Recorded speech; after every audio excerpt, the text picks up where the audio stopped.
When I say the words USC isn't tough enough, how does that make you feel? You are Locked On Trojans, your daily podcast on the USC Trojans, part of the Locked On Podcast Network, your team every day.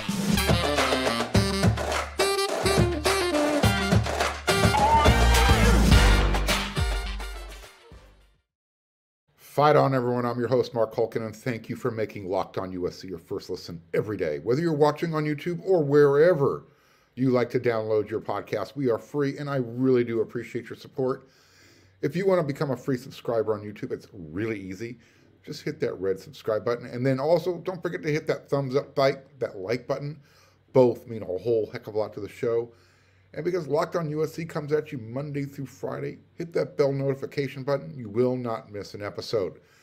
Speaking of, this episode is brought to you by Bird Dogs.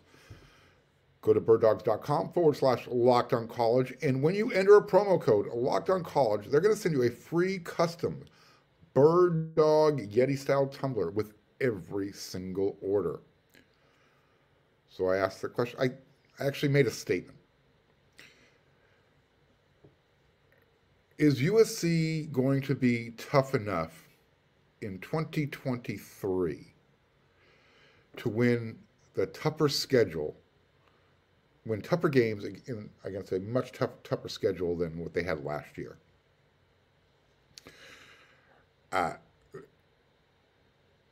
When you look back at how USC performed last season, offense, again, not the issue. Everyone kind of likes to point the finger at the defense, even though there's, three, if you use your thumb, four fingers pointing right back at you. It might have been a little bit deeper than that. So, last year's USC team showed enough intestinal fortitude to win on the road up in Corvallis, and they did everything possible with the bodies that were healthy to finish the game in Utah, but they lost that game. And against UCLA, the defense showed everyone why they were the most opportunistic unit in the country. But by that time, by the end of the season, that crack in the armor, that little chink, that had turned into like a really big gaping hole. Everyone knew what USC's issue was. So when the wheels came off the bus in Las Vegas, USC's second loss of the season, and then their mental toughness kind of took a knockout punch in Dallas against Tulane in the Cotton Bowl. The question becomes now, for those players that are returning from last season, will those experiences help them? I would hope that those losses and that pain that was involved, that at least lingers up until the Utah game. Because that's, I think, when we're going to find out how tough this USC team is. So, in other words, what happens in 2023 if the offense decides to go through some spurts where they just can't get out of its own way? It happens. You got to give credit to the other team. They're going to, put forth an effort. Will USC's defense be able to carry the team until Caleb Williams and the offense can get things figured out? I think everyone, for the most part, agrees and anticipates USC is going to score points, and a lot of points. By the time they're done with San Jose State, Nevada, and Stanford, their first three games, the Trojans literally could have already put up at least 150 plus points on their road, I would think, now to setting a new USC record for points scored in the season. I went back. I thought last year might have been there, but no, it wasn't even close. Last year, USC scored 579 points. Remember, back in 2005, the team that had Matt Leinart, Reggie Bush, Lendale White, et al., that team rolled up 638 points, 49 points per game. So will USC's defense in year two because it's now deeper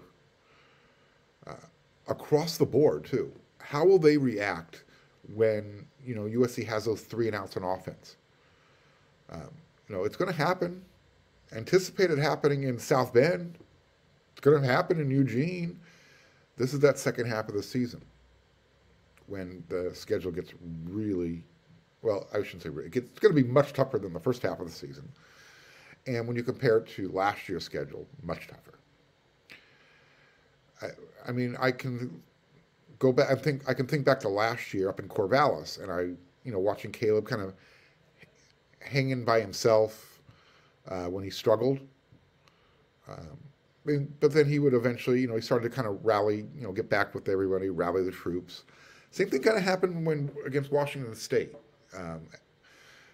There was just that feeling like, all right, Caleb's kind of trying to find where he is right now. Eric Gentry last year, he did his best, acting like a one-legged man in a butt-kicking contest when USC had that game in Utah.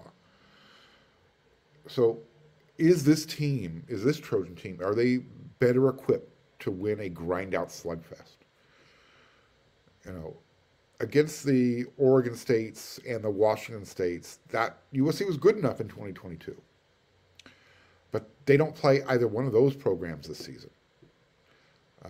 And the 2 Northwest schools that they do play, they have better rosters, at least on paper.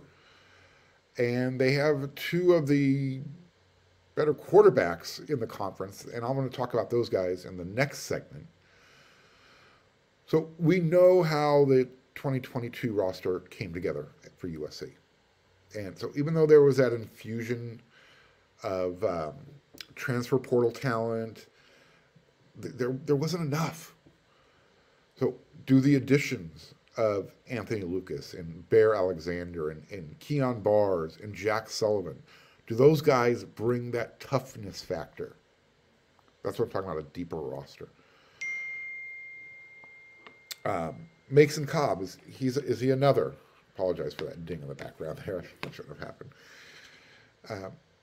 Keep in mind that the 2023 offensive line, they have to have that same butt-kicking attitude that the 2022 offensive line had.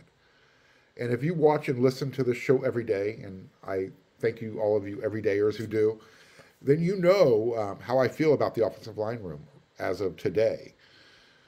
They have the right pieces. They just need to figure out the puzzle's picture, where to put those pieces. So toughness, it starts in the trenches and on defense. I know Caleb is going to have the offense mentally prepared. Is this team physically prepared and mentally prepared to win those slugfest types of games? Those games when things aren't going according to plan, or are they going to experience what they experienced? And I'll use the bowl game as the picture to point to, because of how the team ended up losing. Shouldn't have lost that game. All right, hey, I need you guys to check out Bird Dogs. Bird Dogs are, hey, look, I'm wearing them. Let me see if you can see these things. Check these out. These are Bird Dogs. They are so comfortable, and they make you look good too when you're wearing them. Did I? Yeah, got the item. Yeah. When you look good, you feel good, and they have the great khaki shorts. They also have pants, by the way. And I talked about how they look good. They give you a slimmer fit. So even if you've got those thick thighs, you play soccer, you're a football player, you're an athlete, you're not going to feel like you're wearing tight shorts. They're going to give you that sculptured look. And they kind of do the same thing as a more popular brand name, Lululemon. Bird Dogs is going to replace them. And if you were looking for another reason not to wear Lululemon product, Bird Dogs is a perfect reason. They fit way better than regular shorts. They're not made of that stiff, restricting cotton. And they also use an anti-stink, anti-sweat wicking fabric that keeps you cool and dry all day long. And going into the summer, you want to have that cool, dry feeling. I mentioned they're super comfortable. Guys, down below, you want to feel super comfortable. You won't even know you're wearing shorts. You won't even need to wear underwear because they've got that built-in stretchy fabric that I was talking about. So go to birddogs.com/LockedOnCollege and enter your promo code LockedOnCollege for a free Yeti-style tumbler with every order. That's birddogs.com/LockedOnCollege for a free Yeti-style tumbler. You won't want to take these Bird Dogs off. We promise you.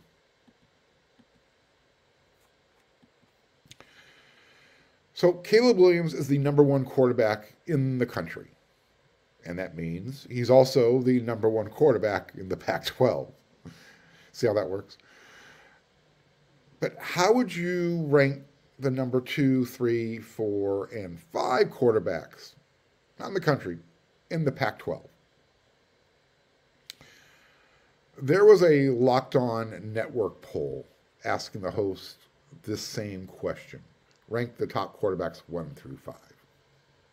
We actually answered a bunch of poll questions, and I'm going to show you the results of those throughout the summer. We'll kind of spread it out. I got plenty of content for you. But here's the poll results for the top 5 quarterbacks in the Pac-12. We know Caleb Williams was #1. That was a no-brainer. #2, Michael Penix Jr., University of Washington. #3, Bo Nix, Oregon. #4, the 2-time Pac-12 champion, Cameron Rising, Utah Utes. And Jayden de Laura got #5 at Arizona. Do you agree with that order? Statistically, when you look at the numbers, it's probably accurate. But when things are tight and you need a play from your quarterback to keep a drive going, you need to win that tough game that we talked about in the first segment. Which quarterback does USC not want to face? Let's just put it that way.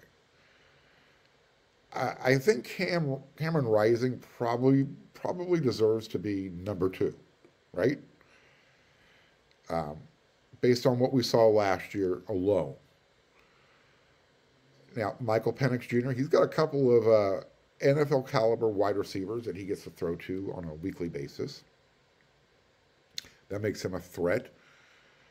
Bo Nix, he's going to be playing at home. You know, as a 18-year playing college quarterback, you should feel comfortable playing at home. Well, a third of that. He'll be a 6-year college quarterback. You get my point. And then you got Jayden de Laura, who has Caleb Williams types of skills with his arm and legs. I just don't know if he is the guy that USC fears the most. Until USC beats Utah, you've got to put Cameron Rising at #2, at least in my book. #3, because it's at home, I'll put Bo Nix. And then 4 and 5, and USC plays these teams in Los Angeles, Michael Penix Jr., and then Jayden de Laura. Jayden de Laura is kind of a loose cannon. We know he had some issues up there when he was at Washington State. That's why he transferred to Arizona. He seems to have gotten those things under control. Then again, you know, Dorian Singer is now a USC Trojan. I believe it was he who got into a little scuttle with the quarterback on the sideline last year. So, again, I'm not knocking Jayden de Laura. I'm just saying, out of the top 5, he was my #5 as well. And again, he's a little bit of a loose cannon. Plays with, I guess you would say he plays with a lot of passion. Hard on his sleeve. You got to be able to harness that type of energy, especially when you're the team leader, when you're the quarterback. Michael Penix, again, we know he can spin it. We saw what he was capable of when he was doing this at Indiana, and Kalen DeBoer was his offensive coordinator. He's now his head coach at Washington, and they put up pretty good numbers last year. I anticipate them doing the same in year 2. And then with Bo Nix at number 3, again, playing at home, he's got a lot of experience. And you would assume, but here's the issue though. He's got a new offensive coordinator that they got to break in together.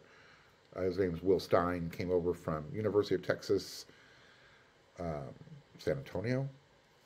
They run one of those high, up-tempo offenses. So we'll see. Again, Cam Rising, though, he displays that toughness. He's, and almost to his detriment, he gets hurt often. If you remember last year when USC played, Jordan Lockhart knocked his helmet off. He picked it up, went to the sideline, came back in. But he plays quarterback with a linebacker mentality, and you got to be able to kind of balance that out somehow.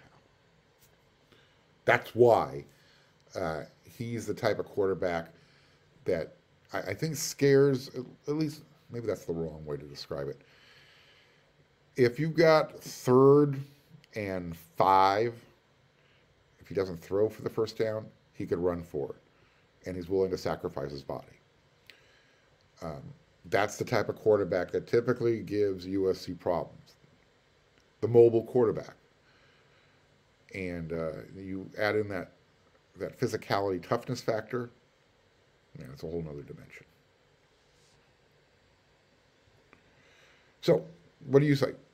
Give me some feedback. Who are your number 2, 3, 4, and 5 quarterbacks in the conference? That was the way the Locked On hosts voted. So, you got any arguments? Take it up with them. Or, you can take it up with me. Give me some feedback.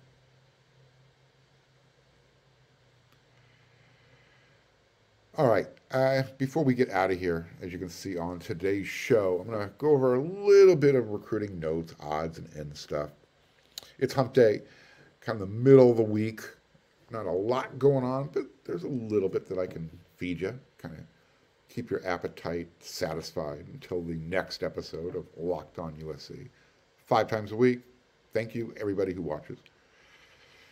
So, coming out of this past official visit weekend, I have told you how Kingston Viliamu Asa had a great time. USC hit it out of the park. He was humbled with the opportunity to meet Troy Polamalu. Well, as it turns out, and we knew it happened, the safety from St. John Bosco, his teammate, Peyton Woodyard, he also had the opportunity to meet Troy Polamalu. And let's not forget, he's currently committed to Georgia. So everybody's been waiting for him to say something. How did the visit go? He spoke. And since he spoke, everyone's trying to do their own, interpretation of the, reading of the tea leaves. What did he mean? You can check out an interview that WeAreSC.com did with Peyton. And you should check it out when you're done with making Locked On USC your first listen, because we've got that subscription special going right now. Take advantage of it, $49.99 for an entire year. That's half off. So this is what Peyton had to say. Thank you, USC football, for welcoming my family and I this weekend. I am humbled and grateful. We had a great time with you all. Can't thank you enough. Meeting and having breakfast with the all-time great Troy Polamalu was something I will always remember. Appreciate you all. And he also added, Troy Polamalu does not normally meet with players, and it made me and my family feel very special. It meant a lot to me that Coach Riley set that up. He was able to provide invaluable information about being great on and off the field. Man, he is so genuine and real. He's a great man. It was an honor to sit next to him and just listen and soak up everything that he was sharing. So if you watched yesterday's episode, I told you about him and Kingston, their time together. And then I mentioned that video of Troy Polamalu on the podcast with Bryant McFadden and Patrick Peterson. Go check out yesterday's episode. You'll understand it. Great stuff. This is Peyton reinforcing what I was telling everybody about on this on Locked On USC. So it's great to hear it from the horse's mouth, so to speak. And again, now fans are trying to kind of decipher, his thank you, because it wasn't all ooey gooey gushy, like, ooh, I'm ready to commit. How, in other words, fans are comparing it to the first official visit weekend that, again, yielded, 5, 6 public commitments? You only had 2. And this was more, these 2 guys, remember, USC wasn't the favorite going in. They've been working and building that relationship and establishing themselves and opening their eyes. They have their attention now. Now they just, they have some tough decisions to make. Peyton, again, he's committed to Georgia. He's got to be very careful what he says publicly. He's got to temper that enthusiasm, especially if he's considering flipping. He's the type of guy who might want to tell the Georgia coaching staff, hey, thanks for everything. However, and he still has another official visit on the books to go to Ohio State. He's going about it the right way. Other stuff that I'm being able to kind of bring up to date with you this week. I'm going to be going to the Elite 11 finals. They are in LA, and I'm going to be there. There's actually 20 guys competing. It's no longer the Elite 11. It hasn't been for quite a while. So 20 guys competing for the best quarterback in the 2024 class. 18 of these guys who are going to be competing are already committed to other programs. The 2 who are not, one is from California, Elijah Brown, modern day. The other, his name is Trevor Jackson. He's from Florida. Now, here's an interesting note. Out of these 20 quarterbacks who are competing, Georgia has 2 commitments. And Dylan Raiola actually committed after Ryan Polisi, who's also a 4-star. So here's the question. Can Kirby hang on to Ryan, or is he there until signing day? I'm not saying I'm hearing anything. Don't go, oh my God, Mark on Locked On USC is hint. I'm making a suggestion. It's really rare to bring in 2 top-tier quarterbacks in the same class. That's why I'm asking the question.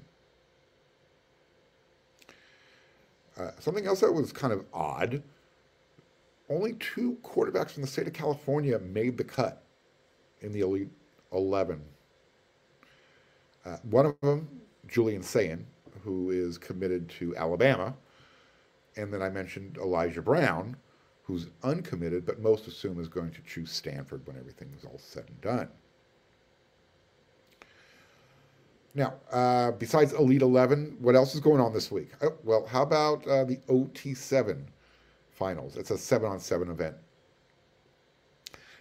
And because that event is going on in LA, that means teams from all over the country are going to be flying in.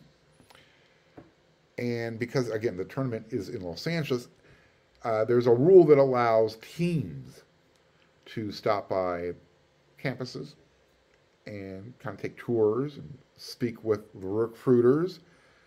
And it's a way to fit in an unofficial visit. Well, one of the top teams in the country that likes to do the 7-on-7 circuit, South Florida Express. And they're going to be stopping by USC. Someone asked in the comments section on my YouTube channel for Locked On, about a rumor with regards to 2024 five-star wide receiver Jeremiah Smith. He's a commit to Ohio State. There's like, hey, is he going to be taking a visit to USC? Well, yeah, because he plays for the South Florida Express team. So he'll be hearing from those USC recruiters. So yeah, it seems like it's been a little bit of a slow week this week compared to last week, compared to commitments, only because we haven't had any yet. But they're coming. I'm just going to have a trust. There's a new prediction up from Marshall Levinson over there on wearesc.com. Walter Matthews. I spoke about that on yesterday's episode. Go check it out. So yeah, sometimes you get the news here first. I'm telling you, you might hear a commitment from Walter Matthews because he made an interesting statement with Marshall Levinson. He wants to commit with players and I'm paraphrasing, with guys he's going to be playing with or players he knows. Head on over to wearesc.com and you'll get the context of that. But USC's feeling really good. Marshall Levinson, his confidence factor, 75%. So there you go. That is another episode of Locked on USC in the books. Kind of scattered a little bit all over here and there. But again, off season, hump week, not a lot going on. But I got stuff for you all the time. Now, until that next episode of Locked on USC, once again, thank you to all of those everyday listeners. Appreciate you. Tell a friend. Let's pump up the volume over here. Let's let everybody know when you want the best USC information and you want it in 30 minutes or less, Locked on USC is the place to go. So until that next episode, everyone, you know what to do.